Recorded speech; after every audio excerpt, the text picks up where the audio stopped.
Hi, and thanks for joining us today. I'm your host, Jacqueline. And I'm your host, Nicole. Welcome to Perfictionist, where we share our passion for reading one story at a time.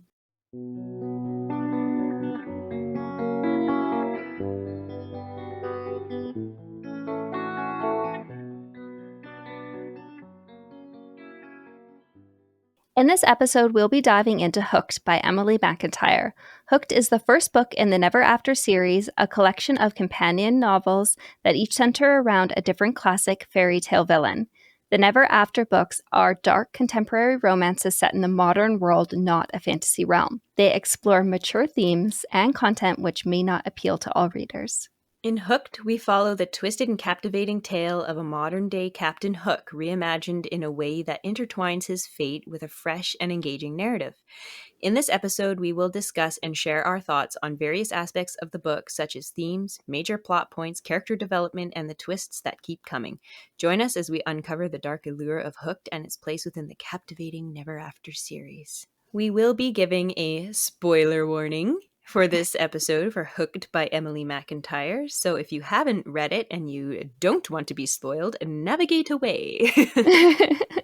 And we will see you hopefully in our next one. Or after you have read it. Yeah. So, was it what you were expecting, first of all? No, not at all. I think I was expecting a lot more fairy tale elements, like it to be truer to the actual Peter Pan story. Because if you had listened to our previous episode where we talked about fracture fairy tales, we talked about kind of the subgenres within that. And I would say that Hooked is very much a fractured fairy tale in the sense that, like, if you change the names and a very few minor details, this could be a completely different, standalone, nothing to do with Peter Pan story. Thank you. I was going to say that exact same thing. Like, it did not give Peter Pan vibes at all, other than, for me, just the names, basically. Yeah, it was like a completely standalone story, just like a story that this person created, that Emily created, but with Peter Pan Easter eggs. Yes. That is exactly how it, exactly. Which I loved, by the way. Like I did too. I thought it was great.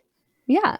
I very much enjoyed every time there was something that linked the story to Peter Pan. Yes. I got all excited and giddy for, like, who knows why, but it just made my heart so happy. I was like, oh, I picked it up. I found it. I love that. So I want to just quickly go over the themes before we dive into like some more details, like just the vague overall themes. So there's cycles of revenge and violence, obviously themes of family. I guess it's not obvious if you haven't read it, but we're assuming you have. Femininity and sexuality, and abuse and trauma. Mm-hmm. Yeah, no, those are like very prominent. I would say each of those themes is very prominent in the story. I like that when you take stories like this, which can seem like maybe unnecessarily dark or like it doesn't have like fluff almost, like it's not too deep, it seems. But when you like really delve into like the themes of the story and don't just look at the plot of the story, you start to see that it actually has a lot of depth to it when you're talking about things like the cycle of revenge and violence. Like, that is a pretty heavy hitting topic. And to kind of do it in a way that it's like people maybe don't even realize that you're discussing such a serious issue, or like the abuse and trauma was like super relevant in this story, and like the effects of abuse and trauma on a young child, like how that can alter sort of their character. Like it was just, I think it was very honest. Yeah, it was. I found it uncomfortable to read at times. Very. I felt that the Peter Pan elements, such as the names and the Easter eggs that you mentioned, if it had had different names and wasn't related to Peter Pan at all, I'd have felt it a little easier to read. The main source of my discomfort was the fact that I was associating these characters with some childhood stuff, and then the book is very steamy. There's a lot of like steamy situations, very R-rated situations happening, and to have like those characters from a childhood sort of fairy tale kind of mixed into this steamy situation, for me at first I felt very uncomfortable, like I was seeing something I shouldn't be. Yes. Yeah, no, it like the elements could definitely add to the discomfort, but I think this story is supposed to make you feel uncomfortable. Like if you Yeah. don't feel uncomfortable that when you read this, it's Are you questionable. okay?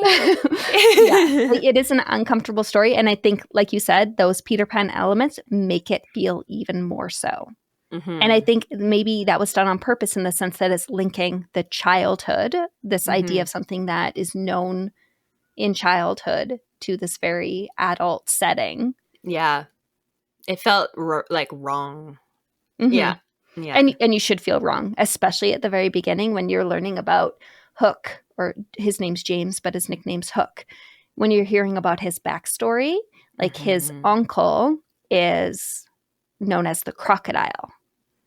So, and you know Yes. how in the original Peter Pan, it's like Yes. Hook and the crocodile have Yeah. this contentious relationship, and Yes. that is followed through in the relationship here. But his uncle is very, very abusive towards him, and just that uncomfortability of their relationship, but then adding in the fairy tale nostalgia of Peter Pan being a child, it really does make it even more so. Yes. Absolutely. It was very uncomfortable. I think I even messaged you about that. I was like, "Oh, Yes. this is uncomfortable." You're like, ah. Oh man. So Hook and Wendy's relationship. So that was something very like hard for me to adjust to. It says in the synopsis as well, but this is a spoilers episode. The whole reason that Hook is pursuing Wendy is because he knows that he knows who Wendy is. Wendy's Hmm. dad is Peter Peter Michaels. Michaels, Hmm. and that's where the names come in. And he owns an airline called Neverland Air or Mm. something like that.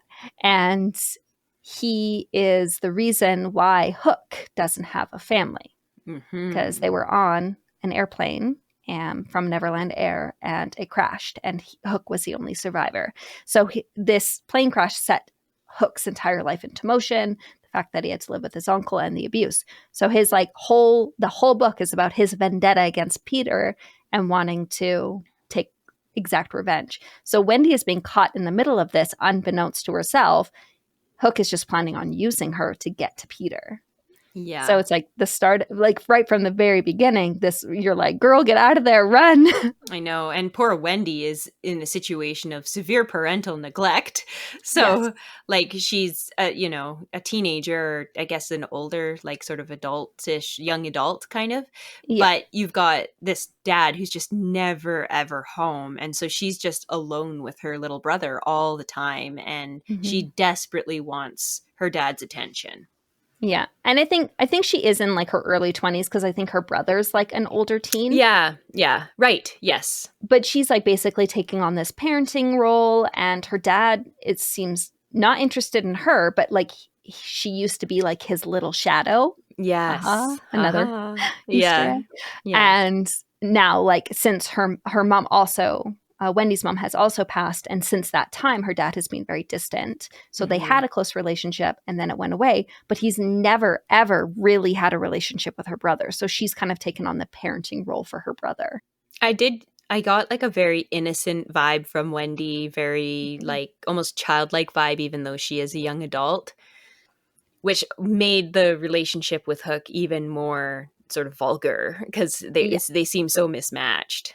Yeah, and I do think he's quite a bit older than her, like not like hugely, like maybe like 5-10 years or something. And Hmm. but yeah, he's very like gruff and violent, and like he runs some sort of like crime thing. He's like a yeah, like Like a well, he's gang like a leader, like drug a lord, I guess. yeah, exactly. Yeah, and she's just like, she is very sweet. She's very innocent. Like their family's very, very wealthy, but she works at a coffee shop just because she wants to, and like likes to just work and like be around people. And What else would she do? She sort of languish away in their lonely, yeah, massive mansion.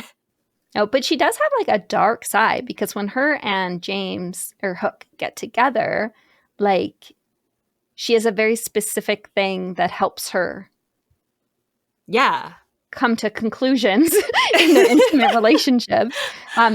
She likes to be Choked.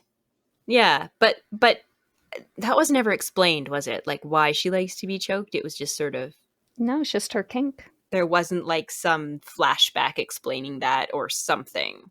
Yeah, it's just like that's what she likes, and Yeah, and so be it. Like it wasn't because of past trauma or something like that. now, but as everyone who is reading this, I'm sure guessed, he obviously falls in love with her Mm-hmm. because the story wouldn't be what it is without that. And They're yeah, he both like hooked. yeah, he was hooked. And so that kind of destroys his whole plan because now he's in love with this girl, so he doesn't want to. Like his whole thing was he was gonna make her fall in love with him, and then he was gonna destroy her and get rid of her dad and blah blah blah. And now he's like, yeah, dang it, I like Dang this it, I girl. fell in love with her. I liked the whole tension of being like, is she gonna find out that he was originally using her? Because like that, is she gonna like the betrayal thing? I was like, Yeah, come on, yeah, yeah. but I feel like she didn't even have time to be mad about that because Mhm. of everything that transpires I mean, after it this. was wild. It like it went from like it was pretty fast paced and it was pretty like intense, and then all of a sudden you're like zoom in and you're like, Yeah, what's happening? yeah. And like people are disappearing and like they're no longer in the story, and you're like, who's doing what? And there's also a character named Smee, and he's Hook's little right hand man. Yeah. But and there's this one scene where he has a watch and it's ticking. And if you remember back to the original Peter Pan, Hook hates the ticking because it reminds him of the crocodile. And Yeah. it's the same connection here where the uncle had like a really loud watch. And when he was abusing Hook, he would hear the ticking. So now Yeah. the sound of a ticking clock triggers him. Yeah. So Smee comes in with this watch and he hears this ticking and he freaks out at Smee. And Smee's all like, oh, I'm so sorry. Like, I'll get rid of it. Did you know at that point that something was fishy with Smee? Or were you I just like, mean, oh, Smee? his reaction to that, like, I was kind of like, oh, that seemed sort of intentional almost. But Yeah. I never would have guessed that Smee was his cousin, though. Yeah. Like that was not a connection I ever made. No, I was like, something's up with Smee. But yeah, Yeah. like the fact that Smee ends up being the like long lost son of the uncle, who, by the way, Hook, like if you've read it, you know, Hook got rid of his uncle. His uncle's no longer on this plane of existence. And so Smee is upset about this because that was his dad. And even though his dad was the worst human being alive, it was still his dad, and he didn't like what Hook did to him. So like Smee has been going behind Hook's back and like undermining his business. Keeping his enemies closer kind of thing. Well, trying to destroy them from within. Yeah. And like Hook knew that there was someone on the inside who was like trying to bring his empire down, but never would have guessed. And it's like this whole time it was Smee. And then like Peter's also kind of wrapped up in this because they've been trying to make deals to have Peter and his planes get in on the distribution of the biz. And yeah, it just gets so wild and so crazy. Yeah. Well, all the pieces are falling into place very quickly, too, because Yes. the connection, Hook, and protection he seems to feel over Wendy's brother isn't just because of Wendy. There's something more there. So we end up finding out that Wendy's mother, and the reason Wendy's father never made an attempt to even have a relationship with the brother, is because she had like an affair with Hook's dad. So they're actually half brothers. Mm-hmm. Wendy's brother and Hook's brother are the same brother. Yes. But Wendy and Hook are very much not related. Because at first I was kind of like, wow, he seems like he's almost overstepping with this protectiveness of her brother. And then I was like, he's a drug lord. Like, his boundaries are obviously different. But yeah. But then it was like, oh, it makes sense as to why he felt this innate protectiveness, because he has this like genetic link with this guy. Yeah, and it did almost feel like, or seem as though it was innate in the sense that like he felt like this need and this, he was drawn to the Yeah, brother in exactly. like a brotherly way. Hmm. But yeah, like near the end, you all of a sudden, like the characters are in a cave. Wendy is tied up. Her dad has betrayed her and is willing to like get rid of her in order Yes. to like Poor make Wendy. Like the like ultimate betrayal. Like seriously. her own father. I know, so sad. And like he was like, oh, this has all gone so terribly wrong. So like somehow like Peter is hooked in with the Smee thing, and like it's and then like there's a Tinkerbell character who's like his assistant who's also in on this. And like so Wendy's like tied up in a chair, not long for this world, and Hook is finding out all of this stuff like he knew like Peter had to do with his family's end, but now he's realizing, oh, it's because the affair and the illegitimate child and all this other stuff going on. And then we find out Wendy's mom, who we know had passed away, it was not an accident like she had thought. It was actually her dad the whole time. Like, Yeah, I've he never is read a big book with so evil. many, like, I know.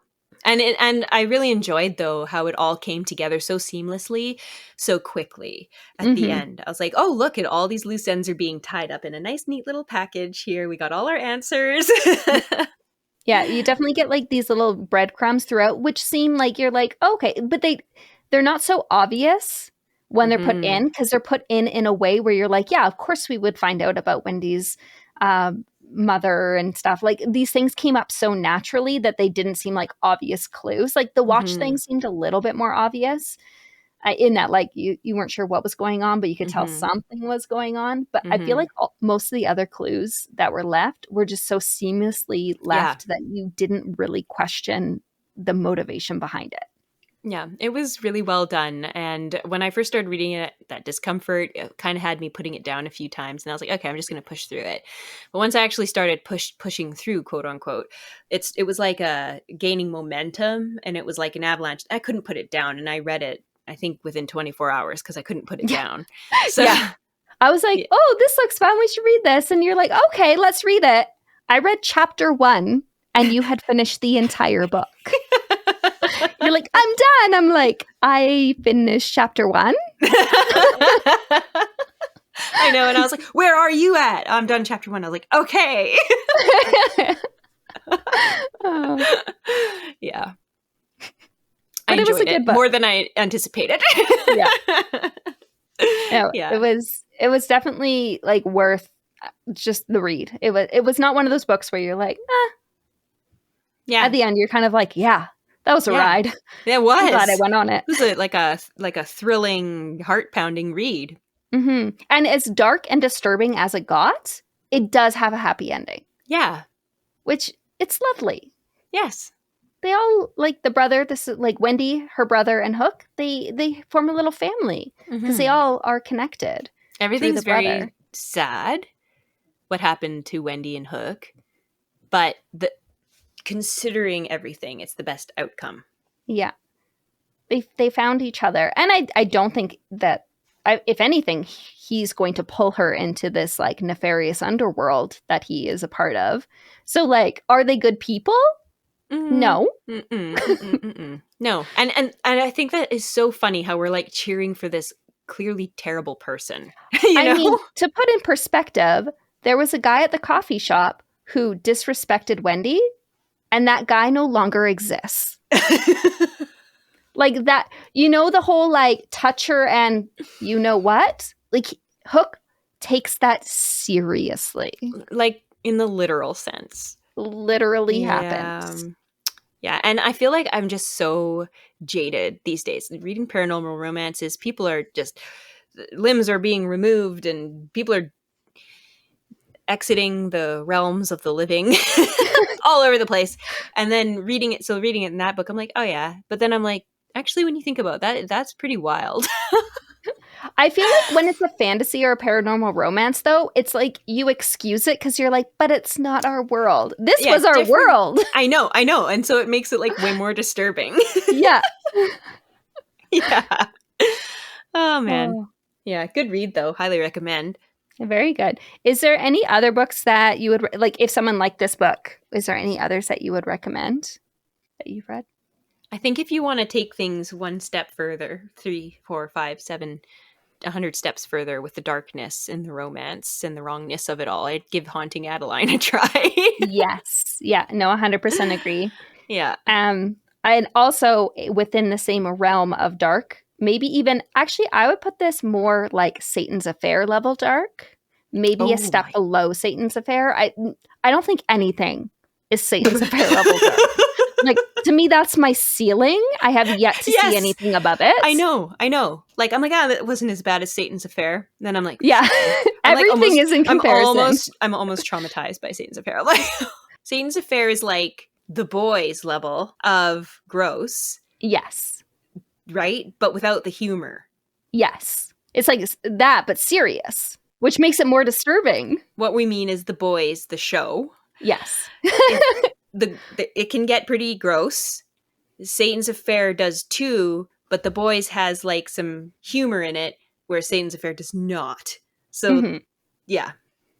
But it's, you know how there's like chili scales? There almost needs to be like black chili scales. Scales. Yeah. Not like fish scales, but like raven scales.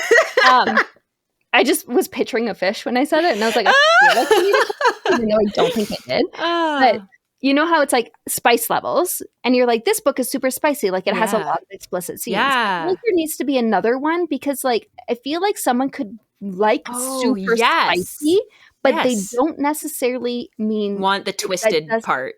Exactly. Okay, it's like, so we need suggestions. So I would love for people to comment, like, how should we rate the twisted scale? Like a tornado emoji? Like, yeah, there like you go. what should it be? I would love to hear suggestions for that. Because there's a difference. There's a difference between spicy and dark. And it's like, you Yes. need to know, because some people might be like, I'm a 5 for spice, but I'm a 2 for dark. Exactly. And like there's a clear difference. If it's spicy, if it's heavily spicy and heavily dark, you could be really grossed out if that's not your thing. Yeah.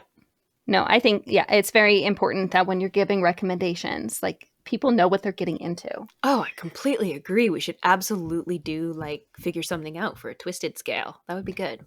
So if your twisted tornado scale is at a 5, then Satan's Affair level, or like just below, like 4.5, then you might, and you liked Hook, and you're like, I want something, but I want it even darker, and I want it with fantasy. Yeah. Then I would suggest the Vicious Lost Boys series by Nikki St. Crow. It's more true to the Peter Pan story in that, like, you actually go to Neverland, but it's dark. Whoa. And then if you like fractured fairy tales, but you don't want it twisted, you want it super, super sweet, then I would suggest Lunar Chronicles. Like, that's like family friendly sweet, but it's a really good story, and it's sci-fi. So if you like sci-fi and you like it nice and sweet, then Lunar Chronicles is for you. Perfect. You have 2 very different suggestions on the board. I mean, we want all the people to be happy. Wonderful. Wonderful. Well, thank you so much for joining us. We hope that you enjoyed this week's episode. In our next episode, we'll discuss the second to last book in the Arcana Chronicles series by Cressley Cole, The Dark Calling. Thanks again, and we hope to see you there.